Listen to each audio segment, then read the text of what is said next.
Okay.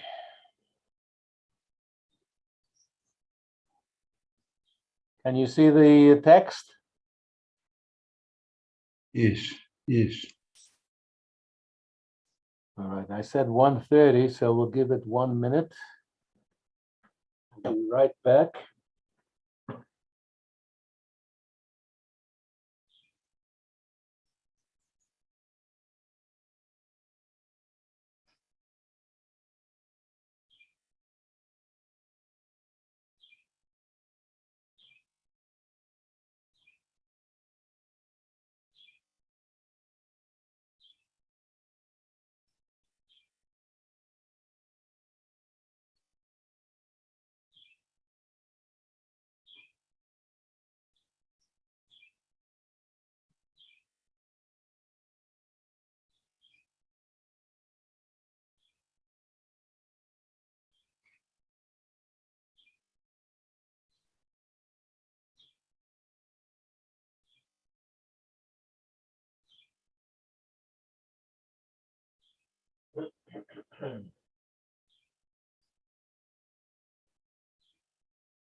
Okay.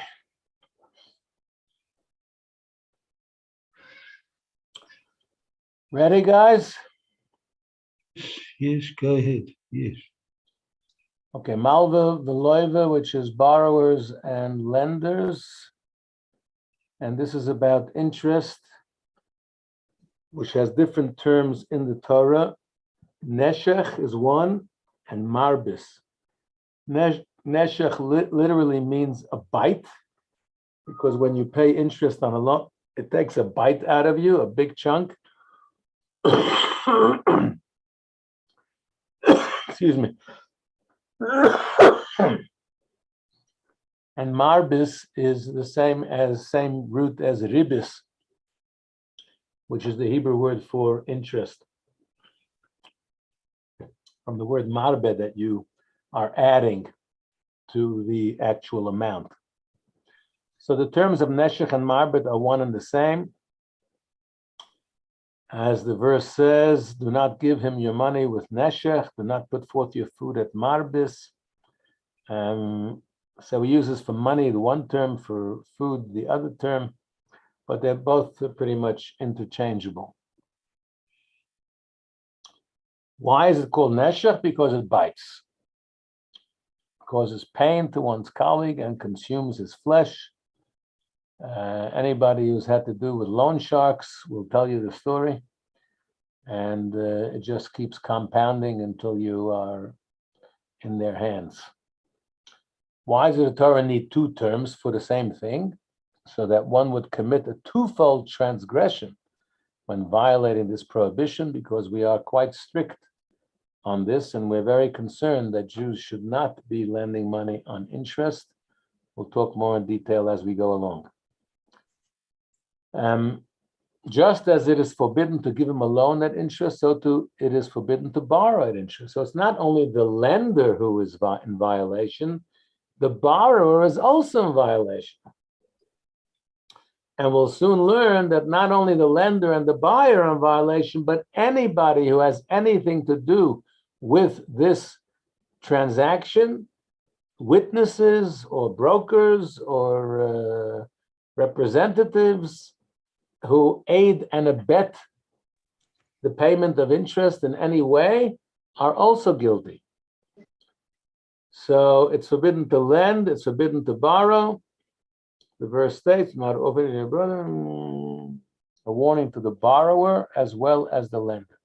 Similarly, it is forbidden to act as a broker between the borrower and the lender when interest is involved. Anyone involved as a guarantor or a scribe or a witness transgresses the negative commandment, do not lay interest upon him. It's against anybody associated with it, not beyond the borrower and the lender as well. So we see that a person who offers a loan at interest violates 6 prohibitions. Wow. Do not act like a creditor towards him. Do not give me your money with neshech. Do not put your money in all these different verses, 6 different verses. A person who borrows violates 2 prohibitions. Not place besides interest, do not do not place a stumbling block in front of the blind. When you help someone else commit a violation, you are guilty of that, of putting a stumbling block in front of the blind. It's a figurative term. We have discussed it in this year in the past, I remember. The guarantor, the witnesses, and the like violate only one prohibition. Broker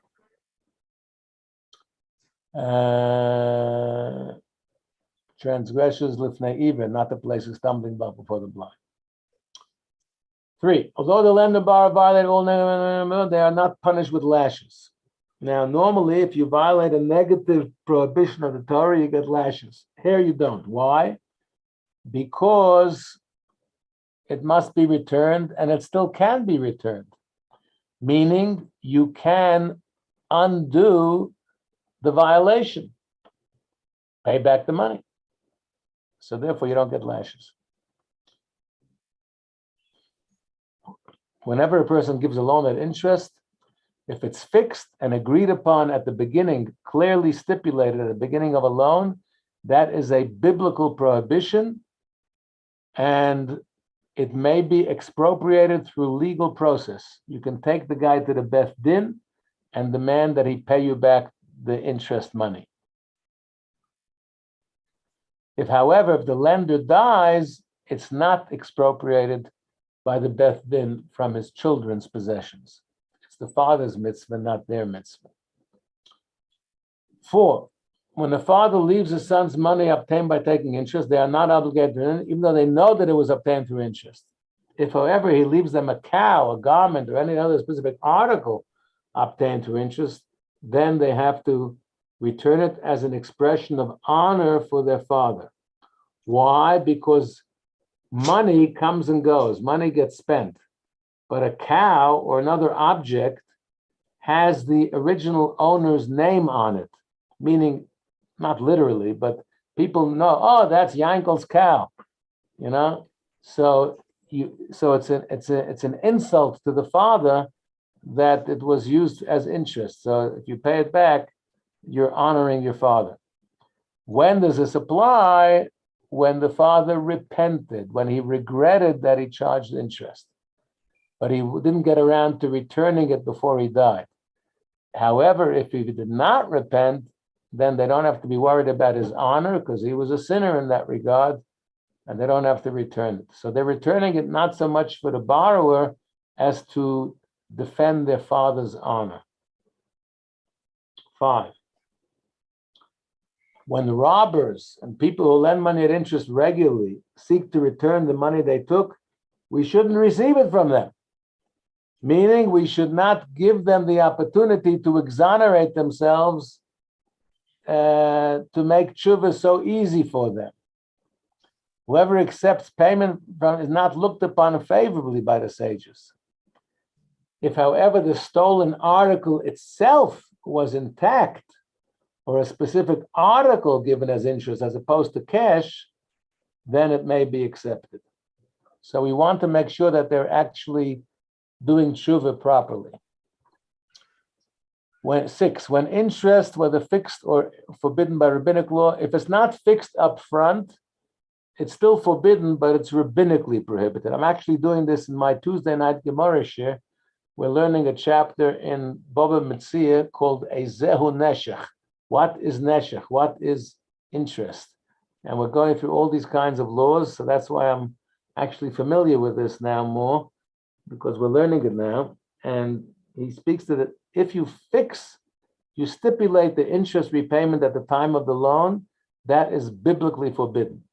If you do a business deal and it turns out that the guy's making more than he gave, that is interest, but it's called avak dibus, the dust of interest, and the shade of interest, he translates it here, and that's only rabbinically forbidden. And the difference is that if it's biblical, then you can reclaim your money in the Beth Din. If it's only rabbinic, you may not.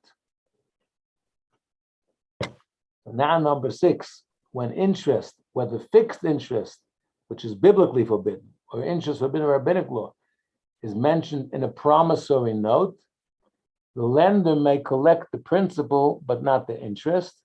If he collected the entire amount, any fixed interest can be expropriated from him, but the shade of interest, that is what's forbidden only by rabbinic law, may not be collected from the borrower by the lender, nor is it expropriated by the court from the lender to the borrower. So normally we tell people, do not in any way denigrate rabbinic law. People ask me, oh, Rabbi, is it d'oraisa or d'rabbanan? Is this practice biblical or rabbinic? Implying that if it's only rabbinic, no, I can disregard it. God forbid. We should not disregard rabbinic law. Rabbinic law is serious. You know, we say a bracha. Chanukah is coming. Chanukah is one of the 7 rabbinic mitzvahs. We say a bracha every night. Lahadlik ner shel Chanukah. What does the bracha say? Baruch atah Hashem, Elokeinu melech haolam, asher kiddushanu mimitzvotav v'tzivanu lahadlik ner shel Chanukah. That Hashem commanded us. What do you mean Hashem commanded us? It's a rabbinic law. It's not in the Torah. The rabbis commanded us. But the Torah states explicitly that you have to listen to the rabbis of your generation. So if the rabbi said they made Chanukah into a yontiv, it has the power of biblical law that we can say a bracha that Hashem commanded us, even though only the rabbis commanded us. So we shouldn't in any way denigrate rabbinic mitzvahs. That being said, there are differences in halacha, technical differences, if something is rabbinic or biblical. This is one of them. 7. Whenever a person writes a promissory note that includes it, it's as if he documents, this is powerful, listen to this. It's as if he writes in a document and he has witnesses testifying that he denies God. Why? Because he's going against what God says in a document. He's officially denying what it says in the Torah. Similarly, when a person borrows and lends money at interest in privacy, he's also denying God. And not only that, he's denying the exodus from Egypt, because the verse says, do not give him your money with neshech. I am God, your God, who took you out of the land of Egypt.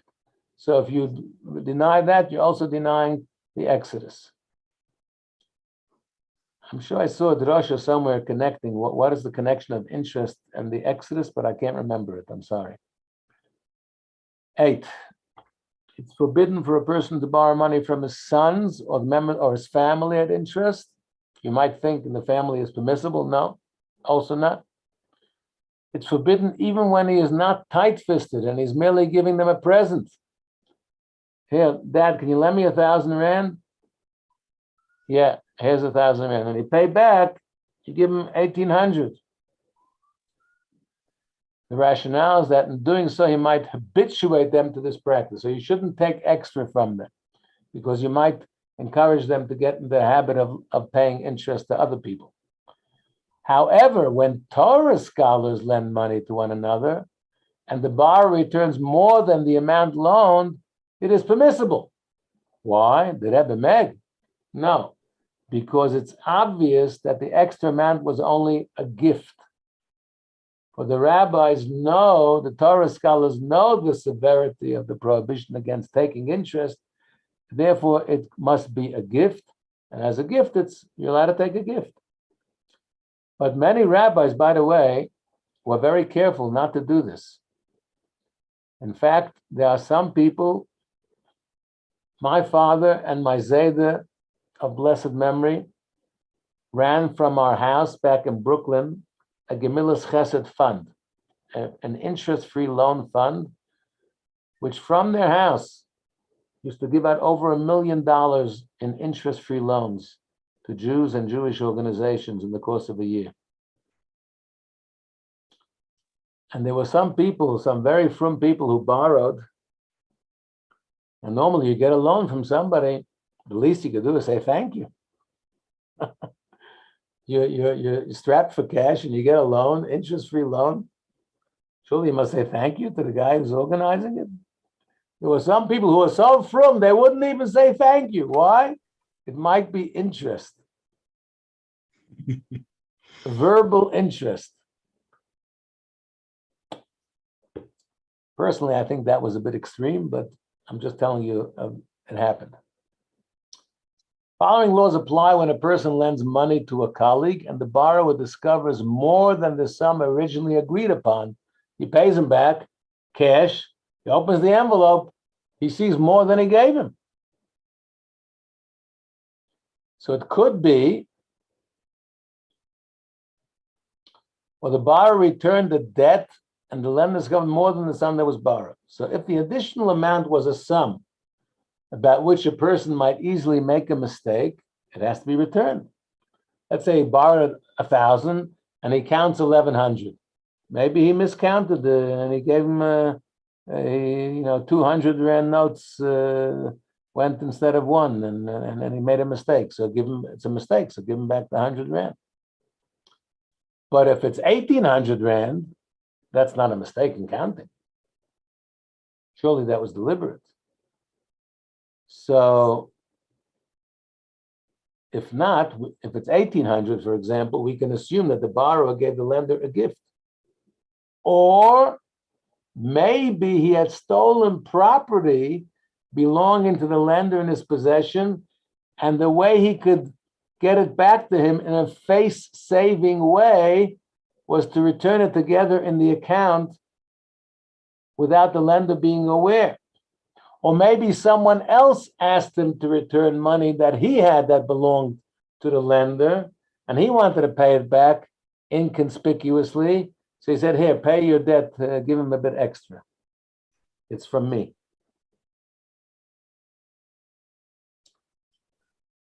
So he tells us, how do you know if it's a mistake or it's something more than could be a mistake? So what can be considered a sum at which a person might easily err? 1, 2, 5, or 10 more.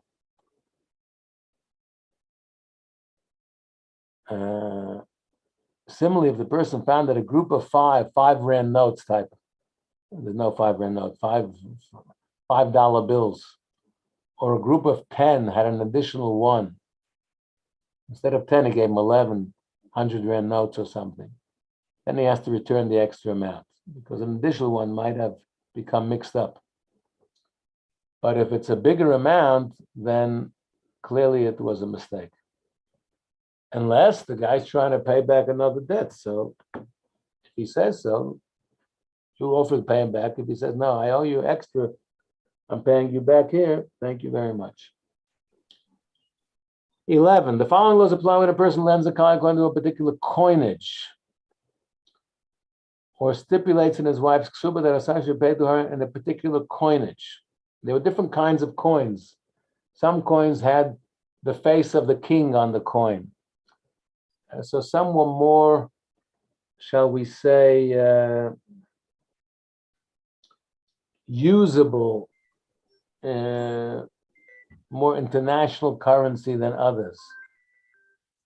A Kruger rand is not just worth more than a rand.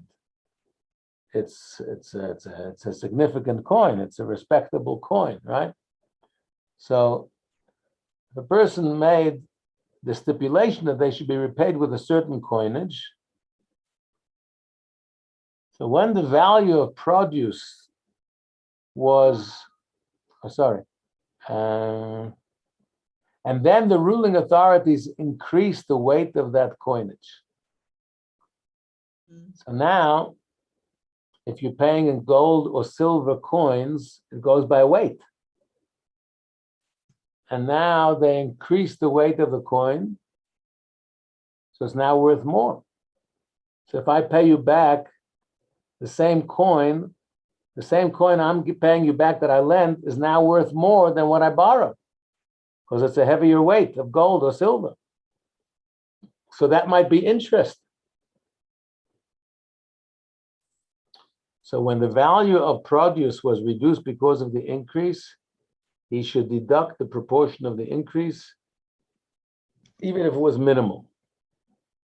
If, however, the value of produce is not reduced, he need not deduct that proportion.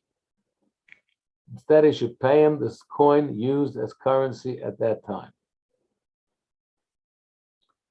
When does the above apply? When the addition was 1/5 of its value. For example, the weight was 4 units and is increased to 5. meaning it was a 20% increase in the weight of the currency by the government. However, more than a fifth was added, he should deduct the entire proportionate amount of the increase, even though the price of produce did not increase. Similar laws apply with regard to a loan when the weight of a coin was decreased. So it works both ways. The government could change the weight of the coin up or down. Usually these days it goes down more than up. Like once upon a time, our coins were real silver, right? Who remembers? Some of you are old enough to remember. You're raising your hands. Okay. Before my time, I'm a youngster. Yeah. I remember having silver dollar coins in America. Today it's what is it? It's partially silver, partially copper. What do they use as mixtures? Sometimes aluminium. Aluminium. So the point is the weight of silver has gone down. So for us, it doesn't matter because it's still worth 5 rand. It'll still buy you the same. But in the olden days, when the shekels or whatever were shekel, the original term shekel is not a value of a currency as it is today in Israel. The original term shekel was a weight. Shekel is a weight of silver. So if suddenly it doesn't have the same amount of silver, I'm paying you back less than I borrowed. Or if suddenly the shekel is more silver than when I borrowed, I'm paying you back more. Now it's a problem of interest. So he says up to 20%, you could, it's still acceptable. 12. If a person lends a colleague, and the coinage is disqualified. Okay, you could have that too.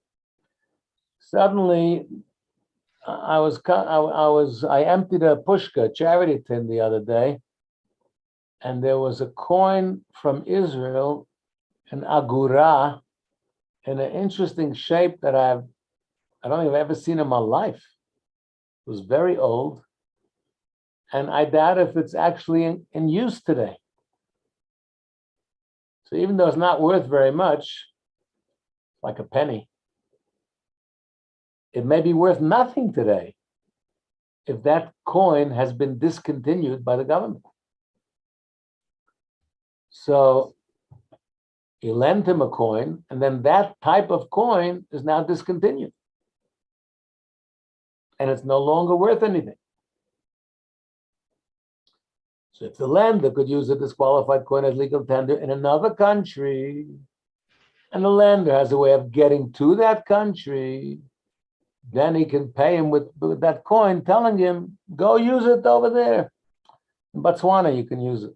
In Zimbabwe, you can use it. If the lender does not have a way of getting there, then the borrower must repay him in the coinage that is legal tender today. And similar laws apply when a husband has to pay the amount of a ksuba to his wife if he divorces her.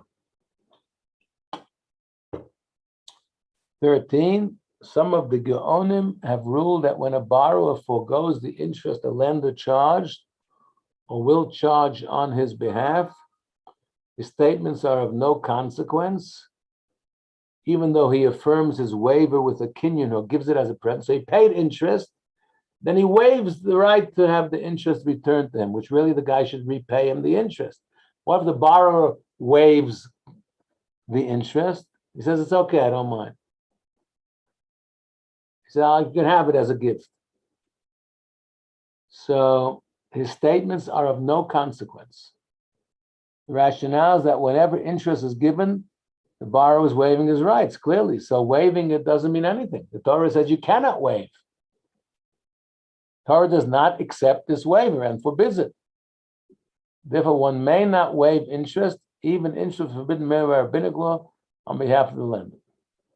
Says the Rambam, it appears to me, this is the Rambam's words, me, the Rambam, it appears to me that ruling is incorrect. He doesn't agree with the above. Instead, since the lender is told to return the interest, and he knows that he violated a prohibition, and the borrower has the right to collect the money, if the borrower then desires to waive the obligation to have the interest returned to him, says the Rambam, in his opinion, he may make a waiver, just as a person may waive the return of a stolen article. Somebody steals something from you, then he comes to you to return it. Sorry, I stole this. Hey, let me give it back to you. My conscience is plaguing me.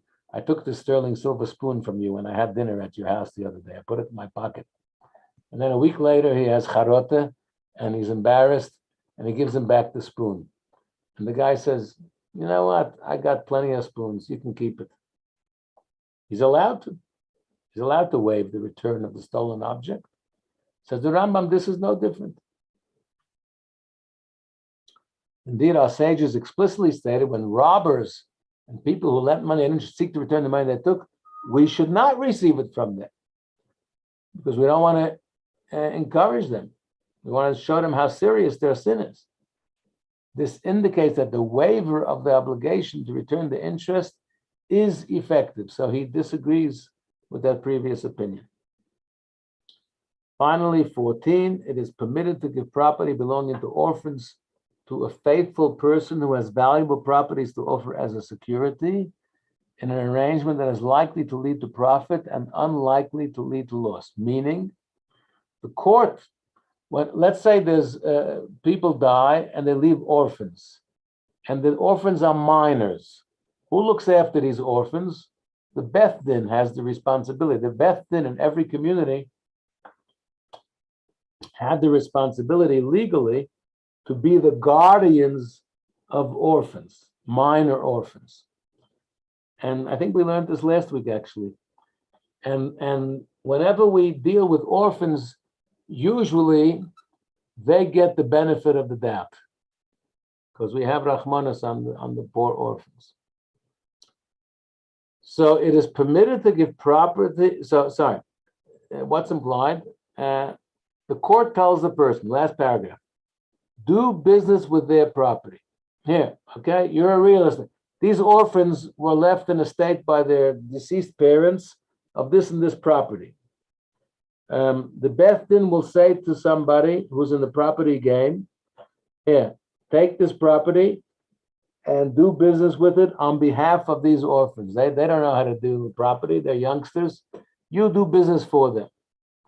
And what's the deal? The deal is if there's a profit, give them a portion of the profit and take a commission for yourself. But if there's a loss, the loss is on you. The orphans cannot suffer any loss. So this is called avak ribis, the shade of interest. Why? It's as if the orphans are lending him property, money, and they're only getting back a profit. They cannot suffer a loss. So it smacks of interest. It's a shade of interest. It's not proper interest. Nevertheless, the shade of interest is forbidden only because of the rabbinic decree. And the rabbis who made the rabbinic decree in the first place, our sages did not apply their own rabbinic decree to property belonging to orphans. So the rabbis had the ability to decide when their rabbinic precautionary measure would not apply and could be disregarded. And one of those cases is a case dealing with minor orphans, because we always trying to give them the benefit of the doubt and to give them the upper hand in any business transactions. So to say to this guy, if there's a profit, share it with the orphans. If there's a loss, don't share it, take it upon yourself. Which, although it smacks of interest, the rabbis allowed it, because with orphans, you could make such an arrangement. Let's do a quick quiz. Neshech and Marbit, the two terms of interest are? They're the same. RC, thank you. Good. Baba Nigga alone with a fellow Jew, is he permitted to do so? No. Meaning it's not only the lender who is prohibited, but also the borrower. Is instant forbidden when I go to the lender? No. No. Beth Din will only expropriate it if it's biblically forbidden. Finally, why is Abak Riba permitted when it comes to managing orphans' money? The last halacha we just had.